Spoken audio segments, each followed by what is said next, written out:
कामचोर बहू। कांता बहन की 2 बहुएं थी, बड़ी कल्पना और छोटी प्रिया। कल्पना का जैसा नाम वैसा ही काम। सारा दिन कल्पनाओं में रहती, ना कोई काम करती न कोई धाम। अरे कल्पना बहू, जरा अच्छी सी चटनी पीस दे, आज कुछ मजेदार खाने का मन है। पेट में जलन हो जाएगी माँ जी बुढ़ापे में, और वैसे भी मेरा काम करने का वक्त शाम का है, अब प्रिया को ही बोल दो। इतना कहकर कल्पना वहां से चली जाती है। कांता कल्पना के ऐसे रवैये से काफी परेशान रहती हैं। मैं बना देती हूँ माँ चटनी। ऐसा बोलकर प्रिया माँ को चटनी बनाकर प्लेट में खाने को देती है कि तभी वहां कल्पना आ जाती है। अरे वाह चटनी, जरा चक्कर तो देखूं, बड़े दिन हो गए।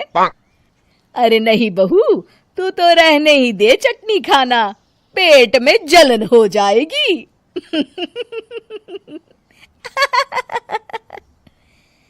इतना कहकर कांता और प्रिया दोनों हंसने लगते हैं।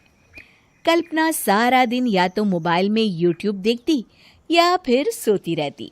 उसका कमरा भी बिखरा और गंदा रहता। एक दिन कल्पना का पति अशोक उससे कहता है, अरे कल्पना, जानवर भी उस जगह को साफ कर लेता है जहां वो बैठता है, तुम तो इंसान हो, कैसे इतने गंदे कमरे में रह लेती हो? देखो सारा सामान यहाँ वहां बिखरा पड़ा है। ज्यादा अपनी माँ का बोल ना बोलो। हाँ, कमरा तुम्हारा भी तो है, गंदा लग रहा है तो साफ कर लो। पता नहीं तुम्हारे साथ मैं कैसे जिंदगी बिताऊंगा। इतना कहकर अशोक वहां से चला जाता है। कल्पना बस खाना खाने कमरे से बाहर आती और फिर से कमरे में चली जाती। इससे कांता बहन काफी परेशान रहती। एक दिन प्रिया कांता से कहती है, माँ, मैं सारा दिन काम करके थक जाती हूँ, आप कल्पना दीदी से कहिए ना कि सुबह और शाम का काम बांट ले। मैं तो अब सिर्फ एक वक्त का ही काम करूँगी। हाँ। अरे तू वो भी ना करना, एक बहू तो कामचोर थी ही, दूसरी भी आ गई काम ना करने के बहाने लेकर। तभी वहां प्रिया का पति रमेश आ जाता है। माँ, मैं देख रहा हूँ भाभी कोई काम नहीं करती, प्रिया सारा दिन घर और रसोई का काम करती है, अब कुछ करो ना माँ। कांता मन में कुछ सोचती है और कल्पना के पास जाती है। कल्पना फोन पर मेकअप करना देख रही होती है। कल्पना, तुम सारा दिन बस मोबाइल देखती हो, घर का कोई काम भी कर लिया करो। प्रिया सारा दिन काम करके थक जाती है, आज से मैंने फैसला किया है, एक वक्त का काम तुम करोगी, सुबह का खाना तुम बनाओगी और रात का प्रिया। आप लोगों ने काम को हवा बना रखा है। अरे पता नहीं थोड़ा सा ज्यादा काम करने में आप लोग घबरा क्यों जाते हैं। और हाँ, बहुत ज्यादा प्रिया की तारीफ मत करिए मेरे सामने, बड़ी बहू तो मैं ही रहूंगी। मैं कुछ नहीं जानती, कल सुबह मुझे वक्त से खाना चाहिए, रसोई में आ जाना, वरना कल से तुझे खाना नहीं मिलेगा। अगली सुबह कल्पना रसोई में नहीं आती है। वो देर से सोकर उठती है और बाहर आकर कहती है,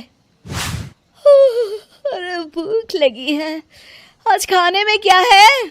इतनी देर हो गई, आज किसी ने मुझे उठाया भी नहीं, पता नहीं कहाँ है सब। कल्पना को घर में कोई नहीं दिखता। वो रसोई की तरफ जाती है जहां बड़ा सा ताला लगा होता है। अरे रसोई में ताला? ओ, मैं तो भूल ही गई थी। माँ ने आज से सुबह का खाना मुझे बनाने को कहा था। हे भगवान, इतने लोगों का खाना बनाना क्या आसान है? तभी घर के सारे सदस्य बाहर से वापस आते हैं। वाह माँ जी, मजा आ गया छोले भटूरे खाकर। मेरे मुंह में तो अभी भी स्वाद आ रहा है।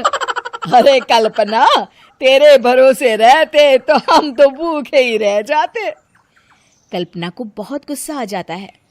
अब बहुत हो गया, आज से मैं अपनी रसोई अलग कर रही हूँ, मैं अपना खाना खुद बना लिया करूंगी। कल्पना अपनी रसोई अलग कर लेती है, पर आए दिन उसका देर से उठना और काम न करने की आदत से वो भूखी ही रह जाती थी। उसी के सामने घर के लोग अच्छे अच्छे पकवान खाते और कामचोर कल्पना को जैसे तैसे ही खाना बनाकर खाना पड़ता। पर एक दिन तो हद ही हो गई। माँ, दीदी आज सुबह से कमरे से बाहर नहीं निकली, हमें जाकर देखना चाहिए। सो रही होगी कामचोर कहीं की, पर तुम कहती हो तो चलो देख लेते हैं उसे। कल्पना कमरे में पेट पकड़कर बैठी होती है। हाय मेरा दर्द, पेट दर्द के मारे मर रही हूं मैं।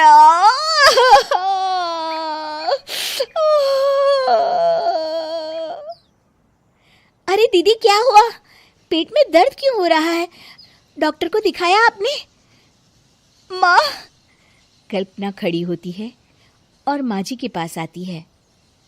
मुझे माफ कर दीजिए,